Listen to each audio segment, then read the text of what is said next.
Video में हम दो एक्सप्रेशंस को अच्छी तरह से ठीक तरह से यूज़ करना सीखेंगे। फर्स्ट जो कंजंक्शन है वो है एवर सिंस, और जो दूसरा एक्सप्रेशन है वो है एक phrase turn out to be. तो आइए पहले हम देखते हैं एवर सिंस को। अब एवर सिंस का हम यूज़ कब करते हैं? एवर सिंस का यूज हम तब करते हैं कि कोई काम पास्ट में काफ़ी पहले शुरू हुआ और तब से लेकर अब तक जारी है। तो इस चीज़ को बताने के लिए, इस स्थिति को बताने के लिए हम एवर सिंस का यूज़ करते हैं। अब इसका दो तरीके से यूज़ किया जाता है। अब देखिए, हिंदी में कहें तो इसका अर्थ होता है तब से।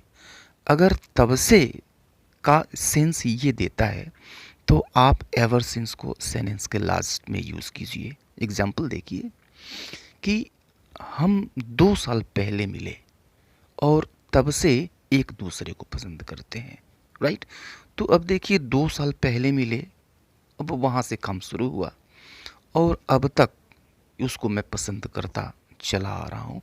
तो यहाँ पर तब से की जो इंग्लिश होगी वो होगी एवर सिंस, और इसको लास्ट में यूज़ करेंगे। देखिए कैसे यूज़ करेंगे कि वी मेट 2 years ago, यानी हम 2 साल पहले मिले, एंड लाइक ईच अदर, और एक दूसरे को पसंद करते हैं एवर सिंस, तब से, राइट। तो इस कंडीशन में एवर सिंस लास्ट में आता है।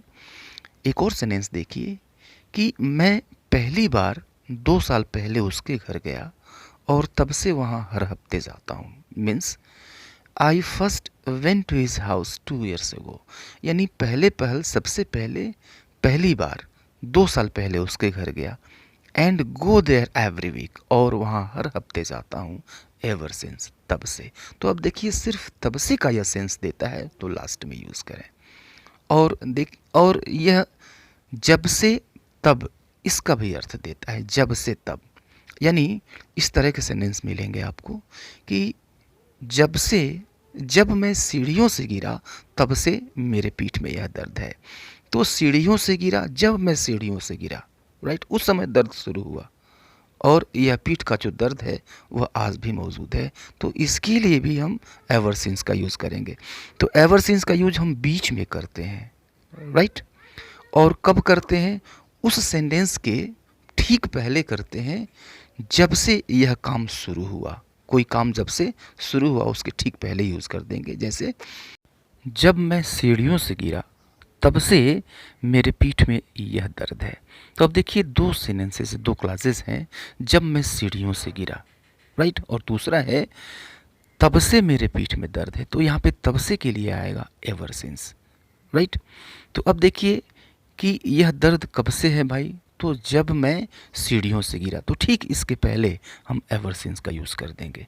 Means I have this back एक, यानी मेरे पीठ में यह दर्द है ever since I fell down the stairs, जब मैं सीढ़ियों से गिरा, यानी जब मैं सीढ़ियों से गिरा तब से फिर मेरे पीठ में यह दर्द है। दूसरा सेंटेंस देखिए कि वह एक पायलट बनना चाहती थी तब से जब वह एक छोटी बच्ची थी, राइट। तो वह क्या बनना चाहती थी? तो she wanted to be a pilot, right.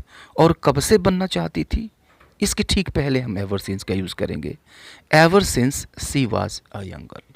तो she wanted to be a pilot ever since she was a young girl. अब आगे आइए देखते हैं, to turn out to B.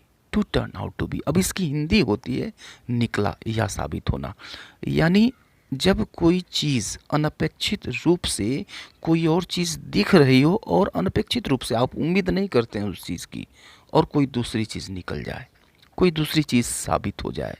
जैसे हम कहते हैं, यार तुम तो बड़े धोखेबाज निकले। तो उम्मीद तो नहीं थी कि तुम धोखेबाज निकलोगे, लेकिन ऐसा हुआ। तो turn out to be means निकलना या फिर साबित होना, किसी आदमी का या फिर किसी चीज़ का, राइट। अब इसको देखिए यूज़ कैसे करते हैं। सब्जेक्ट प्लस हेल्पिंग वर्ब अगर आनी है तो आएगी, उसके बाद टर्न आउट टू बी, और उसके बाद से कॉम्प्लीमेंट। कॉम्प्लीमेंट यानी वह चीज़ क्या साबित हुई, वह चीज़ क्या निकली, इसकी इंग्लिश हम कॉम्प्लीमेंट की जगह रखते हैं। जैसे देखिए, तुम्हारी आशंकाएं सच साबित हुई, यानी सच निकली। दोनों तरीके से हम कहते हैं।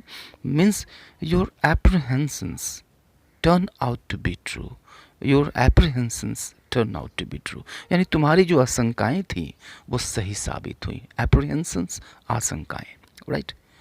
बम विस्फोट की जगह, बम विस्फोट की जो खबर थी वो झूठी निकली। बम विस्फोट की खबर झूठी निकली means the news report turn out to be false. The news report turn out to be false.